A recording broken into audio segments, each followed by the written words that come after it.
کریں گے سعودی عرب کا، جہاں موسمیاتی تبدیلیوں اور توانائی کے بڑھتے ہوئے چیلنجز کے تناظر میں پائیدار کولنگ سسٹمز پر کانفرنس کا انعقاد کیا گیا، جس میں جدید HVAC ٹیکنالوجیز پر زور دیا گیا ہے۔ سعودی دارالحکومت ریاض میں 9ویں سالانہ مڈل ایسٹ VRF کانفرنس منعقد ہوئی، جس میں موسمیاتی تبدیلیوں کے چیلنجز اور ان سے نمٹنے کے لیے جدید HVAC ٹیکنالوجیز کے کردار پر تفصیلی گفتگو کی گئی ہے۔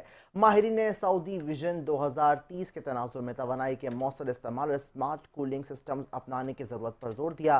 ان کا کہنا تھا کہ دنیا بھر میں موسم میں تبدیلی کے باعث جدید ٹیکنالوجیز ناگزیر ہو چکی ہیں، خاص طور پر سعودی عرب جیسے گرم ممالک میں جہاں ایئر کنڈیشننگ پر 70% بجلی استعمال ہوتی ہے۔ ماہرین کے مطابق VRF سسٹمز نے نہ صرف توانائی کی بچت میں مددگار ثابت ہو سکتے ہیں بلکہ ماحولیاتی اثرات کو بھی کم کرنے میں اہم کردار ادا کر سکتے ہیں۔